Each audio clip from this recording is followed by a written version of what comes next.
They say to fully enjoy life, you should collect experiences, not things. Physical things you buy become outdated. They lose their appeal. But an experience lasts forever and grows over the years. That's why I want you to know about the Mervis Diamonds South Africa Safari coming this March 2025. Enjoy a 5-star luxury adventure with native South African and longtime fixture on the DC Diamond scene, Ronnie Mervis himself, leading the group. I've been on the trip twice, and it is spectacular.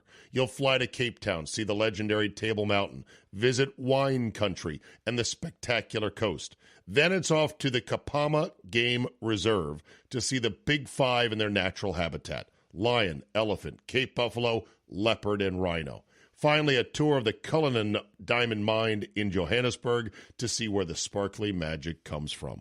All told, 11 luxury days on the ground, all-inclusive, for just $6,300 a person. This is it, people. The banger safari trip of a lifetime. I've been twice with Ronnie. You will not be disappointed. I guarantee it. Book now. Space is limited, and it's filling up quick. For more information, go to mervisdiamond.com/safari or call travel consultant John Almeida at 888-722-4872 and tell him I sent you. Remember, life is short. Collect memories, not things. We might be in the final quarter of the football season, but that doesn't mean winning season is over. Oh, no. With MyBookie and its cash-out system, you are in control of how you bet and how you win for the rest of the season. Season win totals, parlays, points totals. If you're on the right side, you can get out while the getting is good. Cash out. Use the funds on other bets, or just let it ride for the chance at a bigger payday. Any way you slice it, you are in control. To get started, go to mybookie.ag now. That's mybookie.ag. Register for an account for free. When you're ready, make your first deposit, and remember to use promo code ZABE. That's Charlie, Zulu, Alpha, Bravo, Echo, and grab a welcome bonus on the house. That's promo code ZABE to claim your deposit bonus. The season is running out, but winning season has just begun. Bet anything, anytime, anywhere at mybookie.ag. What's next? What's happening? What you gonna do? You got the money you owe us, motherfucker? We're putting the band back together. You were the backbone, the nerve center of a great rhythm and blues band. You can make that live, breathe, and jump again. Well, me and the Lord, we got an understanding. We're on a mission from God. So what happens now? Is the food free or do we pay someone? Of course not. They send you a bill. Ready, Steve? Andy? Yeah. Mick? Okay. All right, fellas. Let's go! We'll do it live. We'll do it live. Fuck it. They came to work every day, and there were no days off. The show goes on. Right now, for us, it's looking good. And here we are in Washington. The band is back together. My running mate of 16 years, mentor, friend, and older brother from another mother, Andy POLLIN, is with me on a Sunday, the last Sunday of the NFL season, and a snowstorm Sunday, Andy. The weather people are giddy as all get out, aren't they, in D.C.? Yeah, they're talking about 10 inches max, which, is a lot, but it's a little bit over the top, I think, for that, but whatever. Well, we haven't really had snow in the D.C. area in the last couple of winters. This is the first good storm we're going to have had in several years. So there you go. How are you, my friend?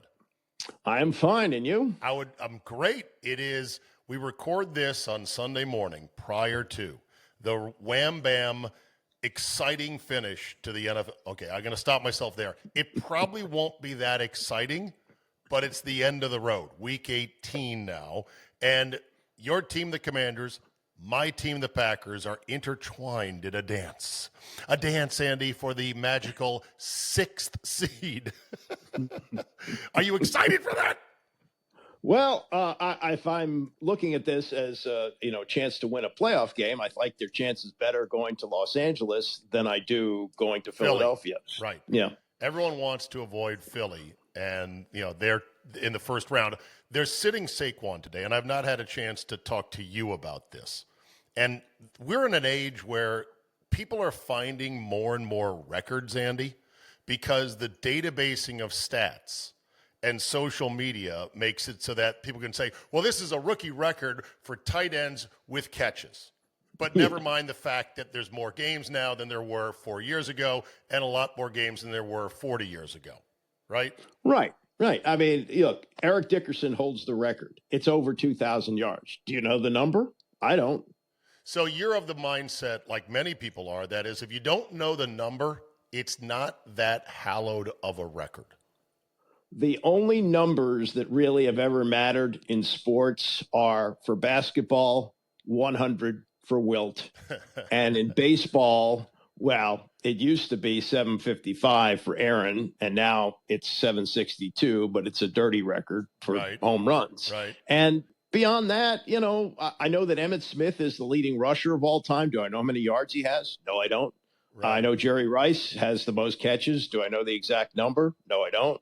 So, you got 2,000. Okay, you're good. And let's make sure you're healthy for the playoffs. So I got no problem with sitting him. Yeah. No. The other thing is that with these games today is that you have the Commanders and the Cowboys. It doesn't have the same ring as the Redskins and the Cowboys, which once spawned one of the most famous commercials of all time.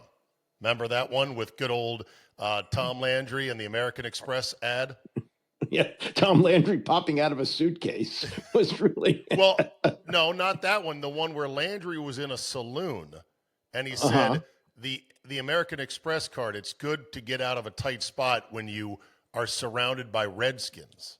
And then a bunch of Redskin players came into the picture in the saloon around Tom Landry. Yeah, I mean, to me, I covered Tom Landry in the early 80s when I was working in Dallas. I can't think of too many people that I admire more than Landry. I know that, he's a former fighter pilot in World War II. Sure.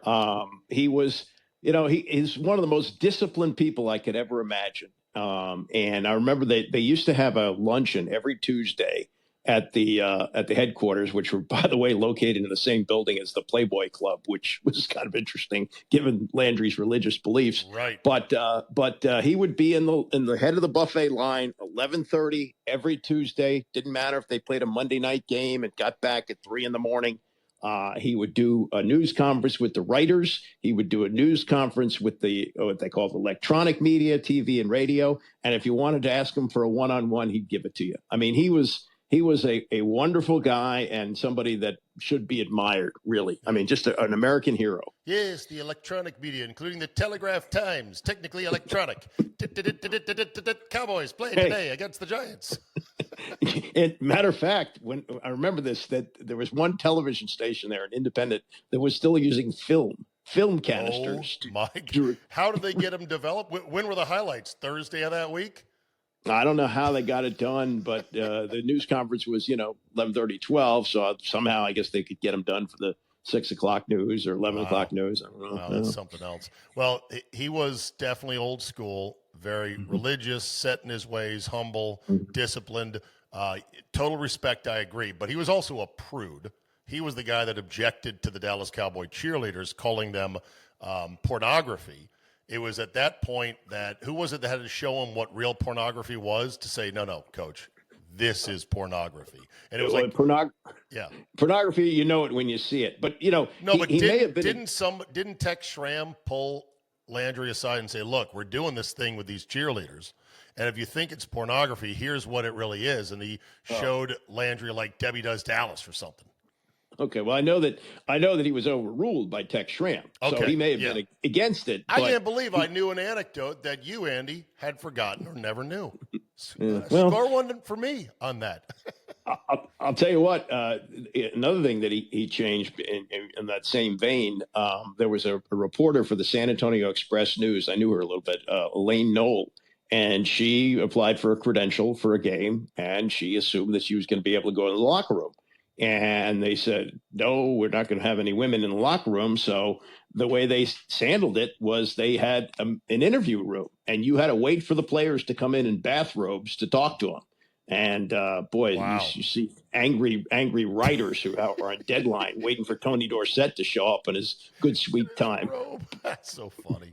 Well, okay. So the other thing about Landry is stubborn as all get out. He basically ran Roger Staubach out of the league because he would not let Staubach call his own plays or even make modifications in the huddle. This is well documented. Staubach was like, I couldn't take it anymore. I don't know if it was quite that. I mean, Staubach was about 38. He'd had a series of concussions. Yeah.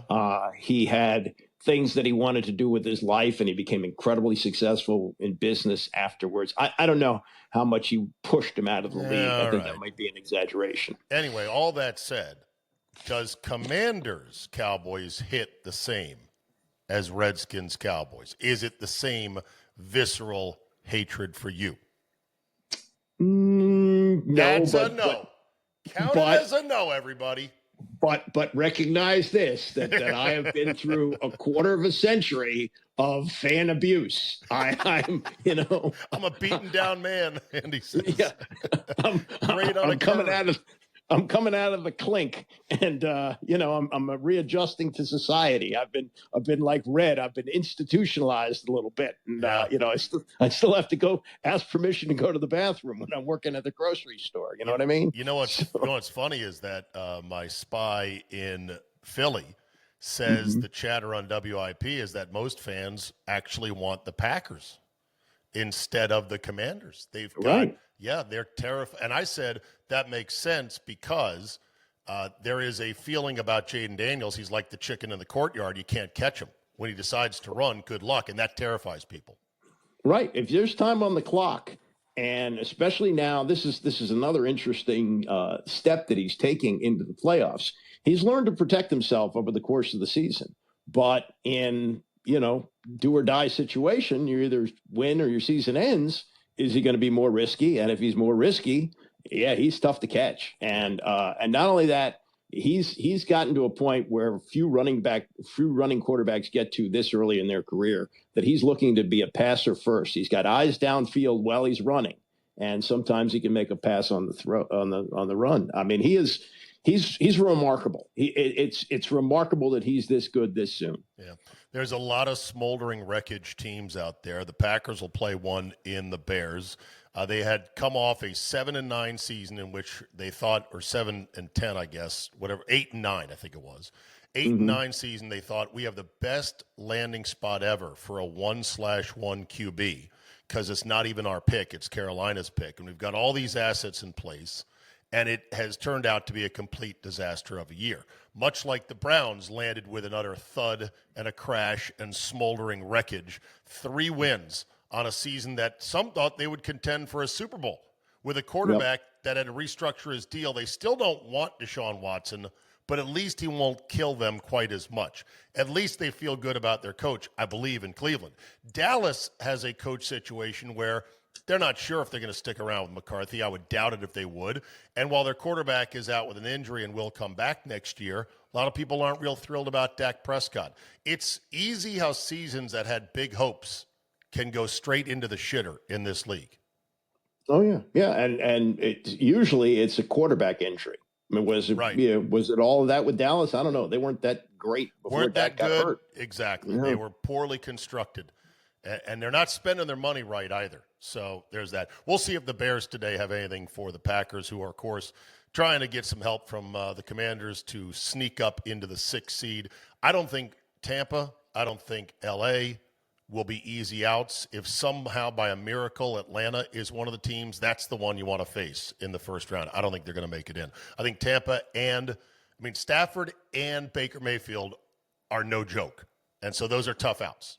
Maybe not as tough as Philly, but, Philly, you're going to catch somebody in a quarterback in Hurts who would not have thrown a pass in 3 weeks. So yeah, but you're better off, facing him, I would think. I think so as well. Yeah, for the most part. All right. So that said, did you watch any of the Saturday night games between? Let's start with the Steelers and the Bengals. Russell Wilson. you are washed, bro.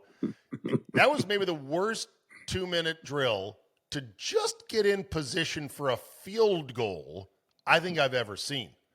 First down, runs and stays in bounds. Clock keeps running. Terrible, dumb mistake. Second down, takes a sack. Third down, penalty. And then finally on fourth down, incomplete. Yeah, this is the knock on Mike Tomlin, that this is the time of year where things go south for him. He gets them there. They have great regular seasons, and it was the right move to go to Russell Wilson, was it not, during the season? Well, it was, but I mean, okay, don't steer the spotlight away from Russell Wilson. You can't keep going with this guy anymore. Like, the situational unawareness on that play to run and not get out of bounds or not throw the ball away, he ran right into a defender. It was like a kamikaze run. Like, what are you doing?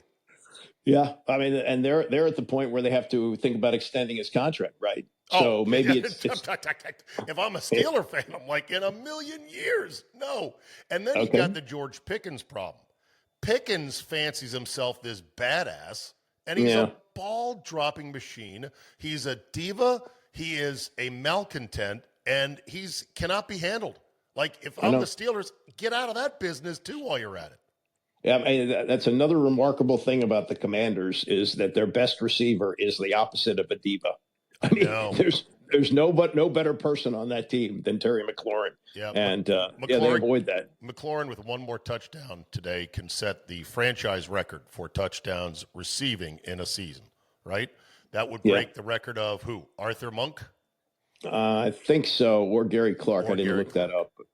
But a lot of what they did, though, it's funny when they had those receivers, they managed to always set themselves up like inside the 5, and Riggins or whoever the running back was, George Rogers, somebody would take it in.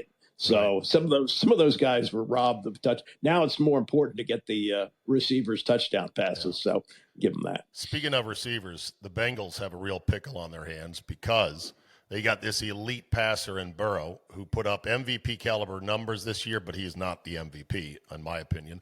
And they got a guy who just probably sealed the Triple Crown: catches, yards, touchdowns in Jamar Chase. And he spent all of August staring at, Paul Brown's family going, really? Really? You're not going to pay me? Really? And then comes into work and lights the year up. Amazing player. They got T. Higgins, who needs to get paid. Burrow wants him to get paid. A tight spot for the Bengals. Yeah, well, it's a tight team, so that's kind of what the Bengals do. and they may waste the career of Joe Burrow with their cheapness. And the receivers also have to look at it this way too. If they go someplace else, like the Jets, let's say, they're not going to have somebody to give them the ball as well as Burrow does too. So they have to look at that. True, but they got to, the money is the number one thing, and then they figure everything else out from there. Right. Oh yeah. Well, that's how they keep score. I mean, that's the real difference. Well, and you don't hear you don't hear anybody turning down big money to stay with a particular quarterback. Right. There's a keeping score part, but for NFL players, they need every scrap of money because it's not guaranteed, and their career lifespan is a lot shorter. It's not like a Jimmy Butler situation, which we should talk about for a second. Jimmy Butler has been suspended by the Heat for 7 games for showing complete and utter disdain for even playing for the team anymore. He wants a trade to one of any other team in the league. He said 29 destinations, just get me out of here. Yeah. And said that his joy was gone from basketball and could not be recaptured in Miami. The guy makes $48 million fucking dollars, Andy, a year. Yeah. Never won a ring. Never won an MVP. And he's talking about his joy is gone. This is what's killing sports. Well, I don't know if it's killing it, but it's killing my enthusiasm for sports. That's for sure. He's in a standoff with an old man right now in Pat Riley, and Riley's handling it the right way, I think. Other teams would go, "Oh, okay, what can we do to make you happy? Where do you want to go? Who do you want to play with?" They don't do that with him. But this is what he did to get to Miami. He did this in Philly. He did this in Minnesota. This is Jimmy Butler being Jimmy Butler. It's just very exhausting. I would like to be a fan of the NBA. It's hard, though, because of all these factors, load management, the three-point shooting that's out of control. I mean, Victor Wembanyama, I don't know how much the casual non-NBA fan is aware of his meteoric rise and what a freak he is. Are you watching any of Victor Wembanyama's stats and highlights? I watch the highlights occasionally, but that to be He's honest with you, 7'5" and makes logo threes like Steph Curry. Right. It's a different game. It's a different game that's played right now. It's a different game than what I grew up watching.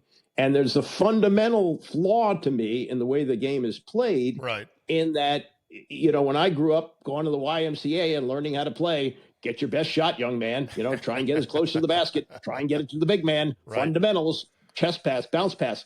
Now you're passing up wide open twos to send it out to some guy well beyond the three and hope he makes it at a 30% clip. It's to me, I watch some of the playoffs, but with an NFL or a college game now and football on just about every night and every day, I'm not going to pass up any of that for the NBA.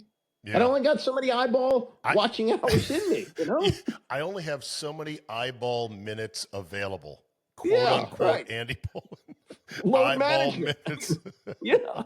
I like to do some other things. I read, I exercise. There are things I do. I don't have, all this time to watch sports. I watch a lot, but I can't watch all the time. Have you heard Barkley's latest rants against anybody and everybody, including Jason McIntyre of Colin Cowherd's show, and just like talking right over highlights on a personal attack rant saying, hey, you better not miss. If you come at the king, you better not miss. He was, I don't even know who this guy Jason Monroe is or whatever. He mispronounced his name, maybe on purpose, who knows. But it was an argument over J.J. Redick and over the state of the league and everything else. And it was over highlights.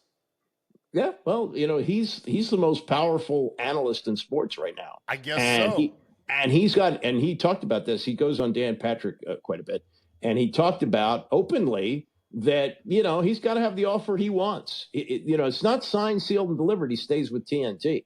So everybody's coming at him with offers, and he's deciding what he wants to do. But he loves this. They're running highlights over this. I'm surprised that, the commissioner hasn't made a call and that somebody hasn't reported that, hey, Adam Silver's like, enough already. You're shitting on our product. I don't mind honest commentary. This can't happen. This commissioner who basically blessed load management, I know he's not going to do anything. And these guys are in the Basketball Hall of Fame. This is a pregame show that's in the Hall of Fame. All of them. They're not doing anything to them. Is it good for the league though? Is it good, bad, neutral for the league that guys like Barkley are openly shitting on anything and everybody when there's highlights being played at halftime of a game? It gets them attention, and right now the only people that are watching are people that really care about the NBA, and I don't think they're going to leave because Barkley tells you the product is bad. Okay, I think it's maybe people. Let's see how bad it is. Let's check it out. See, I also live in a city where the team is unspeakably bad, really bad. And completely unwatchable. And I did spend some time yesterday though watching SMU play Duke, and the SMU patches on the shoulders of the uniform, which said ACC, make me laugh because they're in Dallas, Texas, where I live, which is not close to any coast. And right. I was watching Cooper Flag, like, okay, that'd be good if he comes here. I can't really tell how great he'll be in the NBA. Looks like a really good college player, but right. Who knows? The best quote about this to wrap up the NBA stuff and move forward is that Andrew Sharp tweeted, the player empowerment era and the trade rumor industrial complex are both wheezing along and less interesting than ever. In that way, a public standoff between two mostly washed icons in Pat Riley and Jimmy Butler is a perfect late-stage story arc. Exactly. Well said. Well put. I agree 100%. That is really. Hey, everybody. El Baldo here. Look, I know what you're thinking. Pretty ironic having me talk about hair loss prevention, right? Well, my hairline is long gone. Maybe there's still hope for yours. In fact, I think there is. Let me tell you, if I'd known about Hims back in the day, who knows? I could have been a player, Jerry. Maybe I wouldn't be rocking the Chrome Dome now. But here's the deal. Hair loss isn't fun to talk about, but Hims makes dealing with it incredibly easy. No awkward doctor visits, no uncomfortable conversations. Just answer a few questions and their medical providers will determine if the treatment is right for you. They've got everything from chewable tablets to sprays and serums using clinically proven ingredients like finasteride and minoxidil that can help regrow your hair in as little as 3 to 6 months. And get this, they'll ship it right to your door for free if prescribed, all for one low price. No insurance needed. Start your free online visit today at hims.com/Zabe. That's HIMS.com/Zabe, Charlie, Zulu, Alpha, Bravo, Echo, for your personalized hair loss treatment options. That's hims.com/Zabe. Results vary based on studies of topical and oral minoxidil and finasteride. Prescription products require an online consultation with a healthcare provider who will determine if a prescription is appropriate. Restrictions apply. See website for full details and important safety information. Good. They say to fully enjoy life, you should collect experiences, not things. Physical things you buy become outdated. They lose their appeal. But an experience lasts forever and grows over the years. That's why I want you to know about the Mervis Diamonds South Africa Safari coming this March 2025. Enjoy a 5-star luxury adventure with native South African and longtime fixture on the DC Diamond scene, Ronnie Mervis himself, leading the group. I've been on the trip twice, and it is spectacular. You'll fly to Cape Town, see the legendary Table Mountain, visit wine country and the spectacular coast. Then it's off to the Kapama Game Reserve to see the Big Five in their natural habitat: lion, elephant, Cape buffalo, leopard, and rhino. Finally, a tour of the Cullinan Diamond Mine in Johannesburg to see where the sparkly magic comes from. All told, 11 luxury days on the ground, all inclusive, for just $6,300 a person.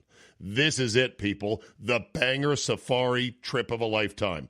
I've been twice with Ronnie. You will not be disappointed. I guarantee it. Book now. Space is limited, and it's filling up quick. For more information, go to mervisdiamond.com/safari or call travel consultant John Almeida at 888-722-4872 and tell him I sent you. Remember, life is short. Collect memories, not things. We might be in the final quarter of the football season, but that doesn't mean winning season is over. Oh, no. With MyBookie and its cash-out system, you are in control of how you bet and how you win for the rest of the season. Season win totals, parlays, points totals. If you're on the right side, you can get out while the getting is good. Cash out. Use the funds on other bets, or just let it ride for the chance at a bigger payday. Any way you slice it, you are in control. To get started, go to mybookie.ag now. That's mybookie.ag. Register for an account for free. When you're ready, make your first deposit, and remember to use promo code ZABE. That's Charlie, Zulu, Alpha, Bravo, Echo, and grab a welcome bonus on the house. That's promo code ZABE to claim your deposit bonus. The season is running out, but winning season has just begun. Bet anything, anytime, anywhere at mybookie.ag.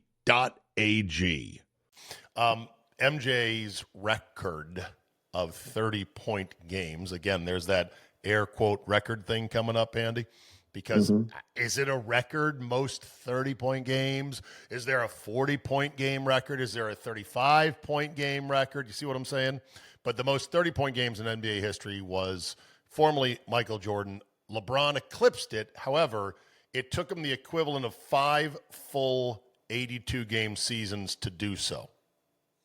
And people wanted to make a big deal of it. Will LeBron, to you, ever be greater sign MJ? Because to me, it'll never happen. 100% never. Never.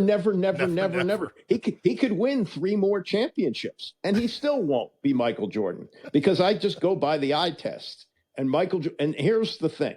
Here's the whole thing, not just about the NBA, but it's about sports. And this guy, Scataway, or whatever his name is, from Arizona State. Scatterboot. He's not. Scatterboot. He's not. Yeah. He's not going to be a star. But he showed NFL scouts that he hates to lose. And Michael Jordan hated to lose. I understand that. How can you say Scatterbo won't be a star? Are you saying he won't be good at all in the pros? No, I don't know whether he'll be good or not. Not a star. I'm just saying I don't think he'll be a star. But his stock rose incredibly in that game because he looked at his team and he said, "We're losing. I'm not going to let that happen." And he damn near didn't. I mean, they got screwed on a call too. And if they get the right call there on the targeting, maybe they win that game. And that was Jordan. That's the difference between Jordan and LeBron to me. LeBron would lose. Jordan did lose, but he would refuse to lose most of his career. I just always wonder, what if Jordan was in today's era of player empowerment? Do whatever you want, force trades here, force trades there, get coaches fired, be on social media. Would Jordan have become obnoxious if he came up in this day and age? He had that kind of power. And I think nowadays he would have gone into Jerry Reinsdorf's office and said, "Yeah, the fat guy with donut crumbs on his shirt, he's gone. Get him out of here, and we're going to get some other guys in here." That's how that would have worked. There wouldn't have been somebody saying organizations win championships, players don't win championships. That would not happen today. Speaking of fat guys, how about Pierce for the Ravens, their nose tackle with a late game pick? Yeah, starts rumbling the other way and then says, "You know what? Fuck it. I'm not running any further." Perfect fat guy move. After the game, he's like, "The bus was out of gas. Time to go home." Yeah, good for them. And also, you see these linemen who try to make a run for the end zone, they almost always get the ball knocked out of their hands. I think Michael Pierce just seems like the nicest, sweetest guy. Funny how the biggest guys often in the NFL are like big teddy bears off the field, even they're the complete monsters when they're on the field, right? Yeah, I mean, there are some stories of being bad guys, but yeah, sure. I mean, I think when you're in street clothes and you weigh, 350 pounds, you got to be kind of friendly because people are scared of you. Right. Two more things real quick. Boy, John Calipari, it's not going great at Arkansas so far. They got ripped yesterday, and part of the reason was, inexplicably, he didn't have a shoot-around for an early afternoon game. Yeah, Tennessee beat him by 24, and Arkansas scored a season-low 52. All I could think about, Andy, was thank God we're paying these kids now because they're so valuable and important, according to you. They deserve to get paid a salary. Yes, they do. They do, because they were providing a television product. Now, it's on the coach to do the shoot around as these paid employees. So if he let them sleep till noon, that's on him. Why would he, A, not have a shoot around, B, I don't know, admit to not having a shoot around, and then C, say that contributed to the loss? It's the darndest thing ever. I don't know. I have no idea. But the fact that they're being paid doesn't really have anything to do with the fact they had a bad game. And it's the coach who tells the players what to do, just like a regular employee who's told a specific job what to do and is expected to do it. Fair and enough. He didn't expect them to have a shoot around, so they didn't have one. Right. But he said three or four guys were basically no-shows. I don't know if that means no-shows in the game or they didn't show up for some other required team activity. My point is, these are kids. They're not professionals. That's why I was always against they are paying professionals. them. No, they are professionals. Well, they're not acting like professionals. Well, then they should be fired. Well, as soon as they them. can get a CBA now in college, I'll be happier because then you can fine and suspend these dipshits when they don't show up to shoot around or team meetings or whatever. You've always been able to suspend players. Can't fine them though. You can't fine them, but you can suspend them. Take that money away. And Calipari is a complete fraud. This is going to end badly for him at Arkansas, the way it's going. He's like, fuck it. I've already made a ton of money, put a lot of guys in the pros. Who cares? He was seen at the Derrick Rose retirement, the Jersey retirement ceremony in Chicago that night. So he was probably thinking about some other stuff than the game. Private plane. And the reason he went to Arkansas is some chicken magnate told him he could have a lot of money to buy players. That's the way it's the way it works now until they get their arms around it and have actual, salaries and salary cap. But no, that's why he went to Arkansas. Wow. The chicken guy said, here's a lot of money. Are you talking about the great Frank Purdue and his Purdue chicken empire?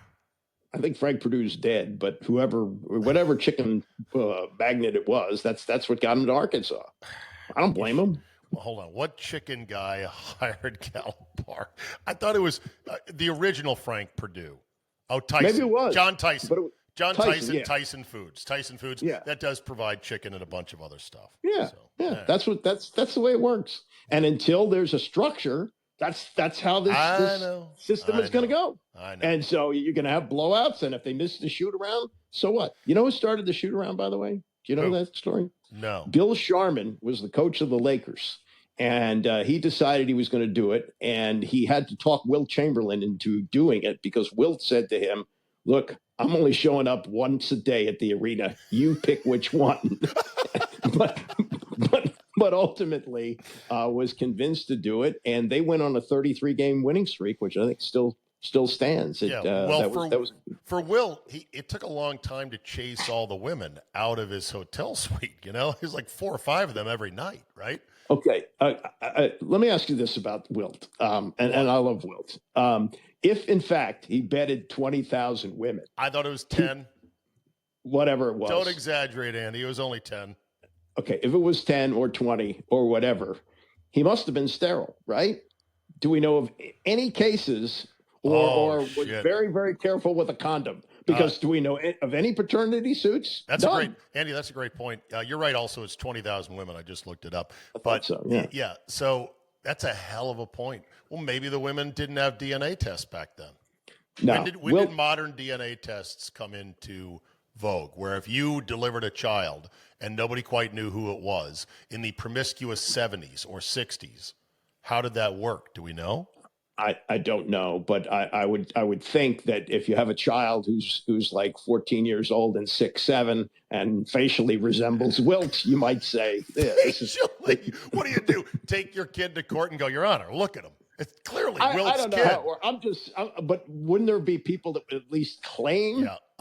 Miss Trapowski, how many NBA players have you slept with? I don't know. I was passed out on MDMA in the back of a van with shag carpeting. So, yeah. All I'm saying is that Wilt was prone to exaggeration. As gargantuan of the stats that he had and the size of him and the strength and everything else, when he would get to talking, he would exaggerate. Oh, gosh. Good thing you and I never exaggerate, right? I try not to, but, You do a good job of that. Someone wanted to, a listener texted me and asked, have you heard so-and-so's story about something or another? And I was like, no. And they're like, oh, you got to listen to this. It's a great story. And I said, I'm not much of a story guy. You know why? Because my phrase of cool story, bro, is one of my favorite phrases. You taught me early on. That guy has a million stories. Some of them are even true. Yeah. And a lot of podcasts with athletes now, it's just about telling stories. Some of them I like. And they're full of exaggerations. And so me as a host, I'm thinking, so what am I going to do? I'm going to go listen to this podcast story that takes way too long and then try to ferret out what might or might not be true about it. And then what? Repeat it? Like, oh, wow, it's amazing. Usually the story is more interesting to you than the listener. Usually. Right, and I try to boil my stories down to literally a minute or less. If I have a story about something, radio, radio is, Well, you lose the room quickly with people's attention, and nobody got time for more than a minute story. Yeah, there are some people I know who can make a short story long better than anybody else, and I won't mention his or her name. Yeah, they're good at making the story long. They're not good at making the story good. Right. Exactly. All right, Andy. Good luck to screw your Commanders. I know you want your Packers to win, and let's go it's not gonna Cowboys! It's not going to make a big difference, but I'd rather see them face the Rams than the Eagles. All right, here we are, end of the road. The TV show about quarterbacks. 74 of the top 100 shows this year, Andy, in 2024. NFL football games. Yep. King State. Sorry, NBA. All right, Andy. Enjoy this football. We'll talk to you next week. All right, Zabe. Take care. I wanna be high, so high. I wanna be free to know the things I do.